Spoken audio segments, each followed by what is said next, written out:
Okay, so this is the Bible study for First Samuel chapter 21, verses 1 through 9. And the text for today says, David went to Nob to Ahimelech the priest. Ahimelech trembled when he met him and asked, Why are you alone? Why is no one with you? David answered Ahimelech the priest, The king sent me on a mission and said to me, No one is to know anything about the mission I am sending you on. As for my men, I have told them to meet me in a certain place. Now then, what do you have on hand? Give me 5 loaves of bread or whatever you can find. But the priest answered David, I don't have any ordinary bread on hand. However, there is some consecrated bread here, provided the men have kept themselves from women. David replied, Indeed, women have been kept from us as usual whenever I set out. The men's bodies are holy even on missions that are not holy. How much more so today? So the priest gave him the consecrated bread, since there was no bread there except the bread of the presence that had been removed from before the Lord and replaced by hot bread on the day it was taken away. Now one of Saul's servants was there that day, detained before the Lord. He was Doug the Edomite, Saul's chief shepherd. David asked Ahimelech, Don't you have a spear or a sword here? I have brought my I haven't brought my sword or any other weapon because the king's mission was urgent. The priest replied, The sword of Goliath the Philistine, whom you killed in the valley of Eli, is here. It is wrapped in a cloth behind the ephod. If you want it, take it. There is no sword here but that one. David said, There is none like it. Give it to me. Okay. So remember that you can download PDF copies of this Bible study at www.abqnaz.org/alive, and you can follow along with us. And on our Bible study for today, it's number 1 says, What happened in our last Bible study? So in our last Bible study, normally we have a list of possible things, but we don't. The last Bible study is when Saul had tried to kill David, had sent people to kill David. In the previous Bible study, was still trying to kill David. David came to Jonathan and said, um, "You know why? Why is your dad trying to kill me?" And Jonathan didn't seem to know about it. So then they devised a plan to find out if this is what was really going on. And David didn't go to the New Moon Festival. And Saul was angry, accused Jonathan of being on David's side, and cursed him. Jonathan was disappointed, was ashamed, grieved, it says, and went and warned David as they had agreed. And they wept together, and David left. He continued running. So that kind of sets up where we're at for this week's Bible study. So number 2 asks, what did David do in 21:1? It says he went to Nob to Ahimelech the priest. So he went to connect with the priest. But number 3 says, how did Ahimelech respond when he saw David alone? And there in the same verse, it says, Ahimelech trembled when he met him and asked, Why are you alone? Why is no one with you? So apparently, if David was traveling, he would normally be with people. I don't know why Ahimelech trembled because David was alone. Number 4 says, why would Ahimelech tremble? I don't know the answer to that. I think the best answer is that David would usually be with an army. And so perhaps Ahimelech was afraid that David had come personally to kill him. Or perhaps Ahimelech sensed that David being alone was trouble. it meant that he was not um, in good standing with Saul, which would put Ahimelech in danger. And in the end, that's true. And Ahimelech, Saul doesn't respond very well in the next text um, to Ahimelech's assistance of David. So perhaps that was what Ahimelech was worried about all along. And and he saw David alone and said, "Oh, he must be on the outs with Saul, or else he would be with people." It kind of harkens back to when Samuel came to anoint David and he entered the town. They asked Samuel if he came in peace because there was a rift between Saul and Samuel. And so perhaps there was concern, just like in that case, that him being there, Samuel in the first story, David in this story, would bring trouble on the residents of the town or the priest Ahimelech because of his presence and not being in right standing with Saul. So number 5 says, how did David answer Ahimelech's question? A, he told him what he was doing, or B, well, he lied. So one of the interesting things, and we're going to talk about this as we go along, um, but Jesus uses this story as a sort of positive example of how it's important not to be legalistic and it's important to do what is right before the Lord. Um, at some times, there's some times when what is actually right in this moment might break the law of the Lord, but we need to understand in Jesus's case, what Jesus has said was the Sabbath was made for man and not man for the Sabbath. So, Jesus was pointing out that the Sabbath was a law that was meant to protect and care for people, not to limit people. And so, in this case, they shouldn't starve to death because it happens to be the Sabbath, but rather they need. Jesus never said don't observe the Sabbath, but he did say let's understand what the reason for this law was and ask ourselves, are we breaking the spirit of this law?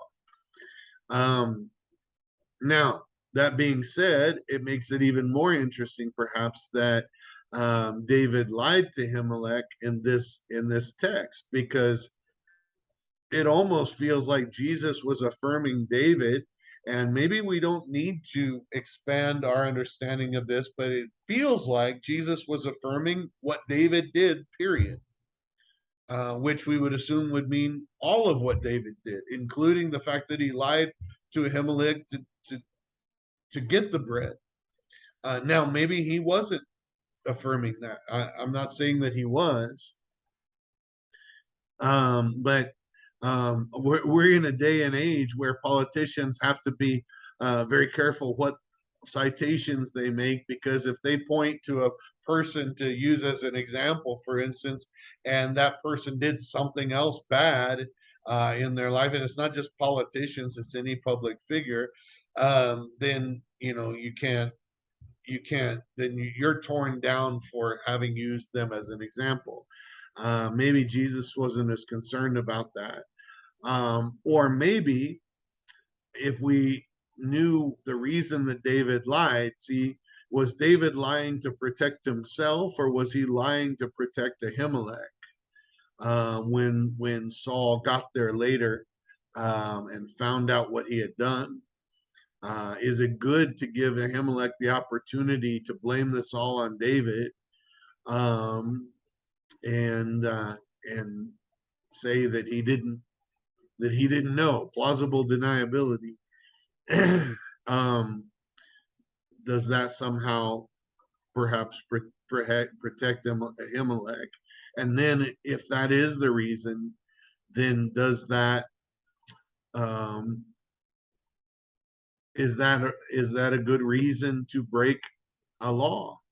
or um, or is it perhaps true that the scripture um, that commands us, or at least we interpret it as commanding us not to lie, that tells us not to bear false witness, that is actually trying to protect people who are being falsely accused in a court of law. They're being accused of something, and we're helping to convict them unjustly. And perhaps God's concern about lying is not in moments where we perhaps tell our wife that uh, that dress looks wonderful, and no, you don't look fat in that dress, no matter what we think, because that is always the right answer. And thankfully, I have a wife, one, who has never asked me that, two, who I'd never have to answer as a lie, because I think she looks wonderful all the time. And so I don't ever have to lie. Thankfully. Um, hopefully you have that situation too. But it was God really concerned about situations where we might say something that was untrue in order to protect somebody else? Or was he primarily concerned with bearing false witness in a way that would falsely accuse or bring an injustice? And uh, you know, um, I'm not God, and I don't know the answer to that. I think in general, it's good policy not to lie, no matter what it is. But you know, there's also a lot of times when my kids ask me questions about things that are going on in life, and I want to protect them from knowing the whole of what's happening. And I don't want to expose them to some of the things that I know, and so I may say something to try to play it off. And when I do that, I don't believe that I've sinned against God. I'm trying to protect them. And so I do think that we need to, um, I'm not the judge for what David did, um, but I do think that I have a good grasp of when when I'm saying something to my kids that may not be fully true, um, or keeping a confidence in the church that I think is appropriate for me to keep. I don't have any guilt or conviction from God for that.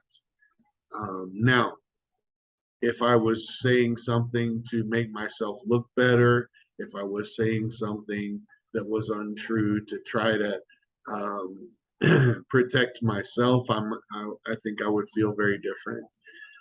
If I was saying something that would cause somebody else to be treated unjustly, I think that would be very different. So, number 6, what did David ask Ahimelech in verse 3? He says, "Now then, what do you have on hand? Let's get to the reason I'm here. Give me 5 loaves of bread or whatever you could find." So he's asking for bread. And number 4 says, "What is the answer?" Or the second part says, "What is the answer?" in verse 4? It says, "The priest answered, I don't have any ordinary bread." So no bread that anybody can eat, only the consecrated bread. And so there's only certain people can eat this consecrated bread. And the priest is willing to give them the consecrated bread, but only if they've kept themselves from women, which whatever men are with them, or if men were with them, they would be there, um, having having been on the road and at war. So I think that's probably was not a lie. Um, Anybody who is with David at this point is on the run with him and probably not visiting their wives or anyone else. Um, so that was probably not a lie. The third part says, why is this a problem? And it cites Exodus and Leviticus. So we're going to go to those texts. Exodus 29 says, at the entrance to the tent of meeting, Aaron and his sons were to eat the meat of the ram and the bread that is in the basket. They are to eat these offerings by which atonement was made for their ordination and consecration, but no one else can eat them because they are sacred. And if any meat of the ordination ram or bread is left over till morning, burn it up. It must not be eaten because it is sacred. And so this is talking about the meat and the bread that is available in the temple is or in the tent of meeting at that point is the for the priests, the descendants of Aaron.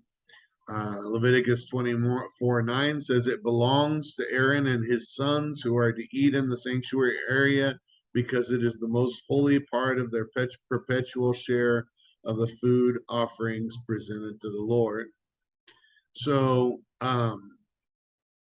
it's interesting because Ahimelech feels like it is okay as long as the people who are eating it have kept themselves from women.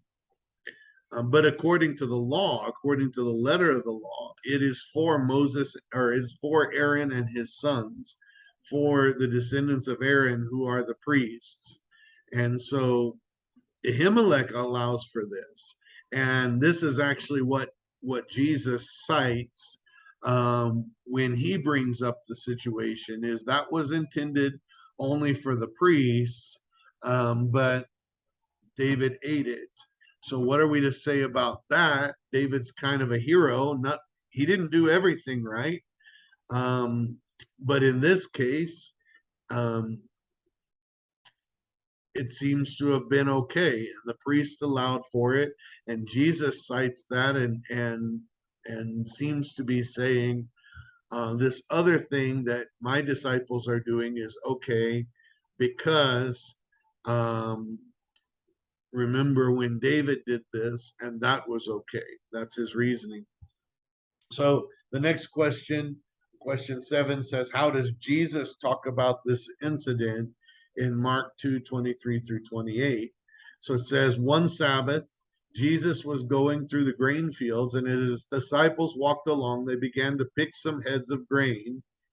The Pharisees said to him, look, why are they doing what is unlawful on the Sabbath?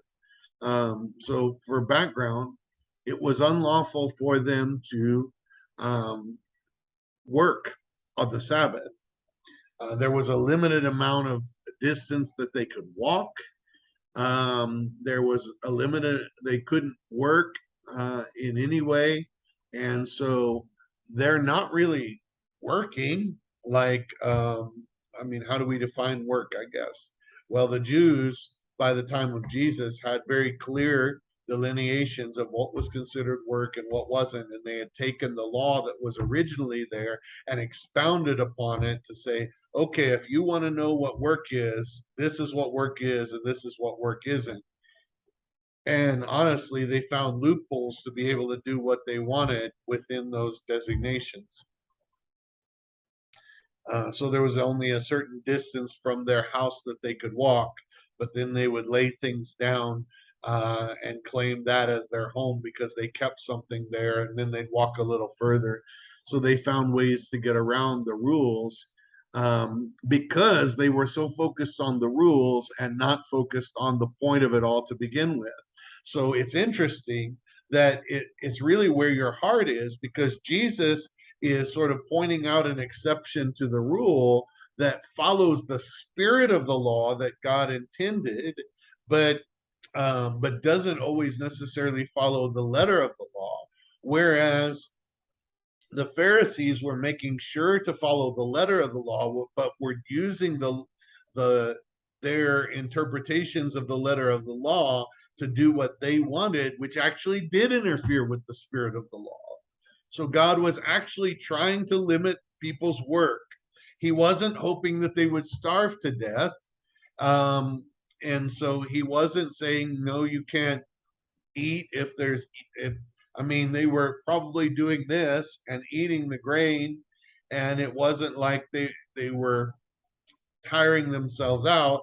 And by the way, it wasn't like they were keeping themselves from God and God's house. And they were right there with Jesus, walking along with him, being taught, which was the point of it. Rest from your labor, which we get so wrapped up sometimes in our labor that we forget we don't set aside time um, to focus on God. We're too busy for God. And God set aside Sabbath for the purpose of giving us a time where we are going to set aside our labor and we're going to focus on God and rest from our labor and focus on God and not get too busy for God. So these disciples were not too busy for God. They were with God. And yet the Pharisees condemned them for the breaking the letter of the law, while the Pharisees themselves found excuses and ways to walk further than they should so that they could get something done that they wanted to get done, that they shouldn't have been doing on the Sabbath because they should have been focused on God. So I find in my experience, even today, that there are people who have found ways to follow the letter of the law but miss the spirit of the law. And they will every time feel self righteous and condemn those who break the letter of the law but follow the spirit of the law. And it's a very common problem. If you understand the will of God and do the will of God, then people are going to ask. So, for instance, and this isn't even a law per se, I don't think, but we have a tradition, Christians, of blessing the food before we eat. We pray before we eat. And I think that goes back to biblical times. And I think that there is good biblical support for it. It's not a law per se that I know of, but we have that sort of tradition. Now, statistics say, studies show where polls have been taken of Christians, that most Christians, the only time that they pray during the entire day is the time that they stop to pray before they eat. Now, here's an important question. Do I think it's a good idea to stop and pray before you eat? Absolutely. I think it's wonderful to stop and invite God not only to bless the meal, but to be in the conversation that's had over the meal and the fellowship that's had. There's something special about breaking bread with one another. And so I always not just ask God to bless the food, but I also invite God into the conversation. And I think anytime we can stop and invite God into a situation is a good idea. And so not just before our meals, by the way, but before a contentious discussion or before we go into a situation where we um, don't really know what's going to happen or we may need God's guidance. I think that there's all kinds of great times to stop and ask God to be in the middle of it. Now, when I became a pastor, uh, you know, prayer as a Christian, as a young Christian, prayer was instilled in me, and I pray in the morning and I pray throughout the day, and I ask God for help constantly and consistently, and I follow, I believe, Paul's um, admonition to pray continually. I had somebody asking me last night about how often I pray, and that's hard to. So if I say one phrase, was that a prayer? Do I count that as one prayer, or is that part of a continuous prayer? And so I tried to use the example of somebody um, who, if you're in the house with your spouse, or if you're hanging out with your friends, um, and you say something to them, but and then you're quiet for a while, but you're still together, and then you say something to them again, and then you guys are together, and then you say something do you count every single time that you speak as one? And how many times is that? Do you remember? Or do you just consider that I've been with them the whole time, and we've been talking the whole time? And so in my life, I do believe we ought to start the conversation in the morning, and there ought to be a time set aside. But in my life, um, I really think it's hard to delineate how many times I've spoken with God throughout the day, because I'm praying continually, and it's a continuing conversation. And it's really, I would say the answer is once a day I pray, because it's throughout the day and I don't stop. Um, but I know that's there are times when I'm thinking about what I'm going to eat, and there are times I'm thinking about what I need to do. And God may not be at the forefront of my mind at every moment, but He does return to the forefront very quickly when I know that I need Him. And I know I need Him all the time, but when I need Him for something specific, um, and uh, and I think that we need to maintain a conversation with Him that keeps Him close by. And that's so I say all that to say that when I became a pastor, occasionally, I was caught beginning to eat, at a fast food restaurant or something like that, and I forgot to say a little prayer beforehand. And one time, my mom caught me, and she said, "Oh, the pastor's not praying before he eats." And I kind of sarcastically and jokingly said, "Well, I prayed this morning." Um, only because I found that to be an example, like these Pharisees, of somebody pointing out um, somebody who tends to follow the letter and not understand the spirit. Now, I'm not saying that about my mom, but we all have that tendency, don't we? To follow the letter or judge other people on the letter. Um, and so who follows the letter but misses the spirit, accusing somebody who follows the spirit but doesn't follow the letter. Um, anyway, verse 25, um, he answered, "Have you never read about what David did when he and his companions were hungry and in need? In the days of Abiathar the high priest, he entered the house of God and ate the consecrated bread, which is lawful only for the priest to eat.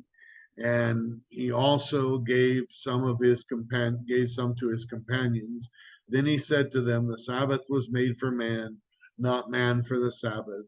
So the Son of Man is the Lord even of the Sabbath." Now, there may be some confusion there about that, just because one refers to Abiathar as opposed to Ahimelech, which is in Samuel. Um, there's a few different suggestions about that. Um, um, there's evidence in First Samuel that one might have been the father and one might have been the son, and therefore one was the high priest while the other was the priest. It's also possible there's some contradicting places in First Samuel where one calls one the father and the other the son, and the other calls it the other way around. Whether that's a mistake or whether it's possible that sometimes there are more than one name for the same person, and it may be that one was a family name, for instance. Um, to give an example, some of our African families have as their last name their father's first name. And that um, actually is not uncommon in certain cultures.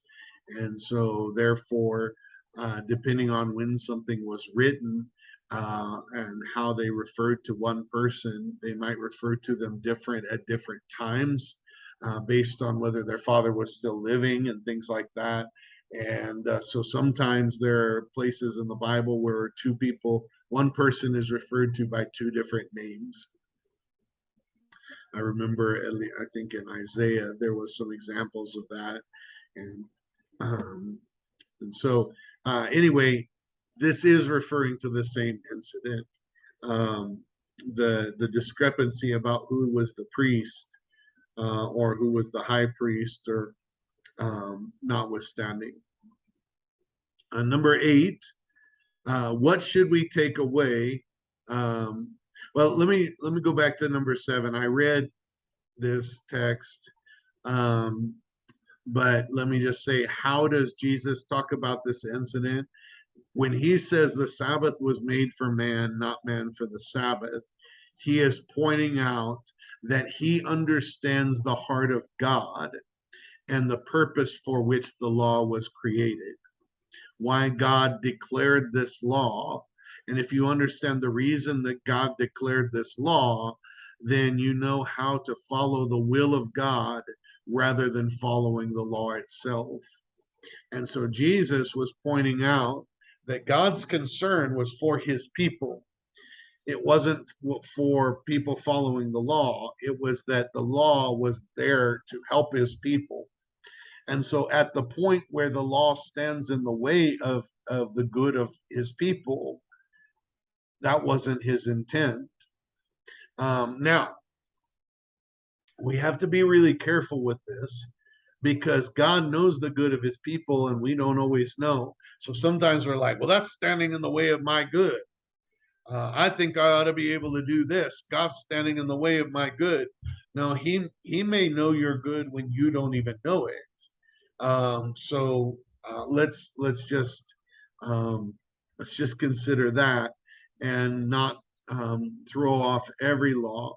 Um, and there are a whole lot of laws that I think we should continue to abide by. Most of the laws we should continue to follow, because not because we're going to follow the letter of them, but because the will of God is for our good, and he wrote those laws for our good.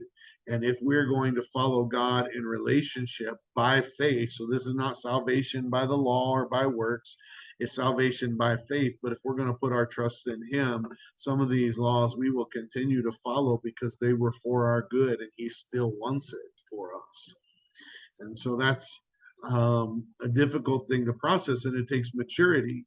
Do you really know the heart of God, or are you just coming up with an excuse to do what you want to do?